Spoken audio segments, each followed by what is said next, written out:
ఉద్యోగులకు మేము అది చేస్తాం ఇది చేస్తాం అని మీరు మేనిఫెస్టోలు చాలా పెట్టారు. 6 నెలల్లోనే మేమంతా మీకు అందరికి కూడా ఒక సుందర నందనవనం చూపిస్తామని. డిఏలు తక్షణం చెల్లిస్తామన్నారు ఉద్యోగులకు, డిఏల జాడ లేదు. పిఆర్సి 6 నెలల్లో అమలు చేస్తామన్నారు, పిఆర్సికి సంబంధించినటువంటి జాడ లేదు. హెల్త్ కార్డ్స్కు సంబంధించి ఇలా దిక్కే లేనటువంటి పరిస్థితి కనబడతా ఉంది. రెండో వైపు చిన్న తరగతి ఉద్యోగులు ఇలా 1వ తారీఖున మేము వేతనం ఇస్తున్నాం గొప్పగా, గతంలో మీరు ఇయ్యలేదు 1వ తారీఖు వేతనం అని పదే పదే ఇలా కాంగ్రెస్ నాయకులు అనేక మంది కూడా అనేక సందర్భాల్లో మాట్లాడుతూ ఉన్నారు. మేము ఈ వేదిక ద్వారా మేము ఛాలెంజ్ చేస్తూ ఉన్నాం. ఒక ట్రెజరీ ఉద్యోగులకు పే అండ్ అకౌంట్స్లో నెల నెల రెగ్యులర్గా దొరికేటువంటి ఉద్యోగులకు మాత్రమే 1వ తారీఖున వేతనాలు వస్తున్నాయి. మిగతా లక్షలాది కాంట్రాక్టు అవుట్సోర్సింగ్ ఉద్యోగులకు ఎవరికి కూడా 1వ తారీఖు వేతనాలు రావడం లేదు. ఇప్పటికీ ఫ్యాకల్టీ ఏదైతే డిగ్రీ కాలేజీలో జూనియర్ కాలేజీలో ఇది ఫిబ్రవరి మార్చు అనేటువంటిది చాలా కీలకం కాలేజీలలో. ఎందుకంటే అకాడమిక్ ఇయర్ కంప్లీట్ అవుతుంది, ఎగ్జామినేషన్స్ వస్తాయి. ఏ ఉపాధ్యాయుడైనా ఎట్లుండాలి, మానసికంగా ఆందోళన లేకుండా ఉండాలి. జీతం రాకుండా ఆ సమస్యల్ని మనసులో పెట్టుకొని ఇలా పాఠాలు చెప్పేటువంటి ఒక దుస్థితి ఇలా గెస్ట్ లెక్చరర్లకు, ఇలా జూనియర్ కాలేజీలో పనిచేసేటువంటి వాళ్ళు కావచ్చు, లేకుంటే డిగ్రీ కాలేజీలో పనిచేసేటువంటి వాళ్ళు కావచ్చు, ఎవరికి కూడా 3 నెలల నుంచి వేతనాలు ఇవ్వనటువంటి పరిస్థితి కనబడతా ఉంది. చాలా వాళ్ళు పెద్ద ఎత్తున ఫైట్ చేస్తే 8 నెలల జీతాలు పెండింగ్లో ఉంటే 4 నెలల జీతాలు ఇచ్చిండ్రు, ఇంకా 3-4 నెలల జీతాలు రావాలి. ఒకవైపు మిగతా ఉద్యోగులకు అందరికి కూడా మేము అంగన్వాడీలకు, ఆశాలకు, మిగతా వాళ్లకు 18,000 నుంచి 26,000 చేస్తామని చెప్పారు, కొందరికి 18,000 ఇస్తామని చెప్పారు. ఈ 2 ఉద్యోగులకు కూడా మీరు ఏం చేసారు, వాళ్ళు వస్తే లాఠీ చార్జ్ చేసారు హైదరాబాద్లో, వాళ్ళకి గాయాలైనాయి, వాళ్ళని అరెస్ట్ చేసారు తప్ప వాళ్ళకి సంబంధించినటువంటి సమస్య పరిష్కరించలేదు.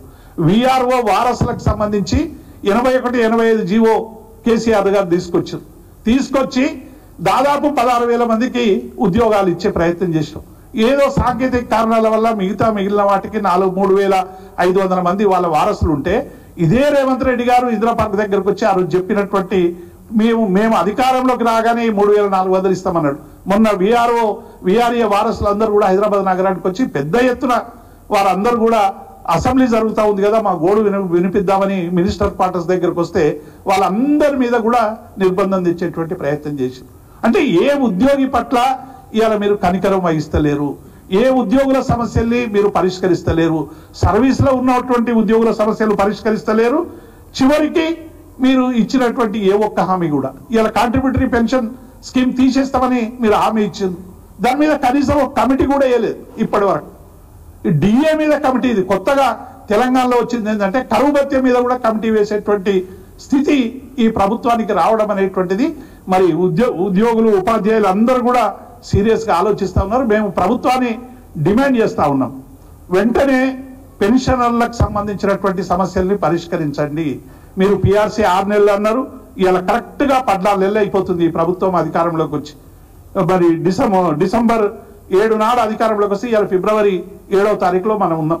14 నెలలు అయిపోయింది. అంటే దాదాపుగా మీకు 22-23% మరి మీ టెన్యూర్ పీరియడ్ అయిపోతా ఉంది. మీరు చెప్పిన 100 రోజుల్లో హామీలు అయితే ఇక వాటికి దిక్కే లేదు. 6 గ్యారంటీలకు సంబంధించినటువంటి వాటికి రోజు అన్ని వర్గాలను మోసం చేసినట్టే ఇటు ఉద్యోగులను మోసం చేస్తూ ఉన్నారు. ఉద్యోగులకు సంబంధించిన సమస్యలకు సంబంధించి లేదు. పోనీ కనీసం ఉద్యోగులకు 2వ ప్రాతినిధ్యం ఇచ్చి మొదట ఇచ్చినటువంటి సమస్యలన్నా పరిష్కరిస్తారంటే ఇవాళ ఏ ఒక్క సమస్యను కూడా పరిష్కరించినటువంటి పాపాన పోలేదు. 35 సార్లు మరి ముఖ్యమంత్రి గారు ఢిల్లీకి పోయొచ్చారు. బడ్జెట్లో తెచ్చింది ఆయనే గాడిదే గుడ్డ అని చెప్తా ఉన్నాడు. గతంలో కేసీఆర్ గారు కేంద్ర ప్రభుత్వంతో సయోధ్య లేకపోవడం వల్ల మీరు బడ్జెట్లో నిధులు సంపాదించలేకపోయిందని చెప్పి బీఆర్ఎస్ పార్టీని, టీఆర్ఎస్ పార్టీని మరి చాలా రకాలుగా దూషణలు చేశారు. మరి 35 సార్లు పోయినరు, మరి ఇద్దరు అనేక సందర్భాల్లో కలుసుకున్నారు. మరి ఎందుకు బడ్జెట్లో తేలేదు? మీరు 8 మంది ఎంపీలు, వాళ్ళు 8 ఎంపీలు, 16 మంది ఎంపీలు తెలంగాణ ప్రజలు గెలిపించినప్పటికీ కూడా తెలంగాణ ప్రాంతానికి రావాల్సినటువంటి న్యాయమైన వాటా దక్కలేదు. కాబట్టే ఇవాళ అందరూ కూడా ప్రశ్నిస్తున్నటువంటి సందర్భాన్ని మేము చాలా స్పష్టంగా చూస్తూ ఉన్నాం. చివరికి మీరు పెట్టినటువంటి బీసీ కులగణనకు సంబంధించి అంశం కావచ్చు, ఎస్సీకి సంబంధించి కావచ్చు, ఇవాళ ఏ ఒక్కరు స్టేక్ హోల్డర్స్ మేము ఇవాళ ఒక రాజకీయ పార్టీగా మేము చేస్తున్నామంటే ఏదో అక్కస్తో చేస్తున్నారని చెప్తా ఉన్నారు.